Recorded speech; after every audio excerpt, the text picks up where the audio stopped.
ஸ்டாலினுக்கு எதிரி அவருக்கு அவரே தான். அவருடைய எண்ணங்களும் அவருடைய இதுதான் அவருக்கு அவரே இது. ஸ்டாலினுக்கு எதிரி அவருக்கு அவரே தான். அவருடைய எண்ணங்களும் அவருடைய இதுதான் அவருக்கு அவரே இது.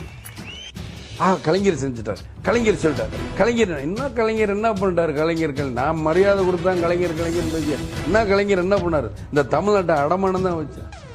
இப்ப கூட பேசினா இனங்கிறாரு. இனத்தை பூரா கொண்டு குமிச்சவர் தான் சிலவன்ல. இவர் இனத்தை பத்தி பேசுறாரு.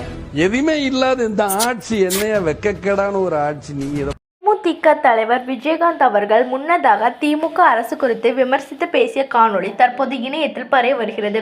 அதில் அவர் கூறுகையில், இனத்தை கொன்று குவித்தவர்கள் தான் திமுகவினர் என்று கூறியிருந்ததும் குறிப்பிடத்தக்கது. இதற்கு முன்னதாக 2011 கருணாநிதியை வீழ்த்தி தேர்தலில் வென்று கட்சி ஆரம்பித்த 6 ஆண்டுகளில் விஜயகாந்த் எதிர்க்கட்சி தலைவராக உயர்ந்திருந்தார். தமிழ் சினிமாவில் நடிகர்கள் ரஜினிகாந்த், கமலஹாசனை கொடிகட்டி பறந்த காலத்தில் அறிமுகமாகிய முன்னணி நடிகராக தொடக்கம் வரை தொடர்ந்து ஹிட் படங்களை ரசிகர்களுக்கு கொடுத்து தமிழ் சினிமாவில் முடிசூடா மன்னனாக திகழ்ந்து வந்தவர் விஜயகாந்த். அரசியல், போலீஸ், ஊழல் என சமூக கருத்துக்களை கொண்ட கதாபாத்திரங்களில் அதிகளவில் நடித்து வந்தவர்.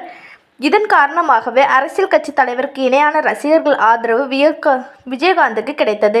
குறிப்பாக ரமணா படத்தில் பெரு வெற்றியை தொடர்ந்து விஜயகாந்தின் அரசியல் வருகை மீதான எதிர்பார்ப்பு எகிரியது. அவர் எப்பொழுது அரசியலுக்கு வருவார் என அவரது ரசிகர்கள் தொடர்ந்து கேள்வி எழுப்பினர். இந்த நிலையில் கடந்த 2005ஆம் ஆண்டு செப்டம்பர் மாதம் தேசிய முற்போக்கு திராவிட கழகம் என்ற பெயரில் கட்சியை தொடங்கி தானும் திராவிட சிந்தனை கொண்டவன் என்பதை காட்டினார். 2006ஆம் ஆண்டு நடைபெற்ற தமிழ்நாடு சட்டமன்ற தேர்தலில் பல தொகுதிகளில் வேட்பாளராக நிறுத்தி போட்டியிட்டார். அதில் அதிமுக வசமிருந்த ஆட்சியை திமுக கைப்பற்றினாலும் தான் சந்தித்த முதல் தேர்தலிலே தான் போட்டியிட்ட தொகுதியில் வெற்றி பெற்று சட்டமன்ற உறுப்பினர் ஆனார் விஜயகாந்த். அதற்கடுத்து தொடர்ந்து திமுகவை குறித்தும் திமுகவினர் செய்யும் அநீதிகளை குறித்தும் தொடர்ந்து மேடைக்கு மேடை பேசி அவர்கள் மீதுள்ள குற்றச்சாட்டுகளை வெளிக்கொண்டு வந்து பேசியவர் தான் விஜயகாந்த் என்று பலரும் அவரை பெருமை கூறும் வகையில் தங்களது கருத்தினை தற்போது கூறி வருகின்றனர்.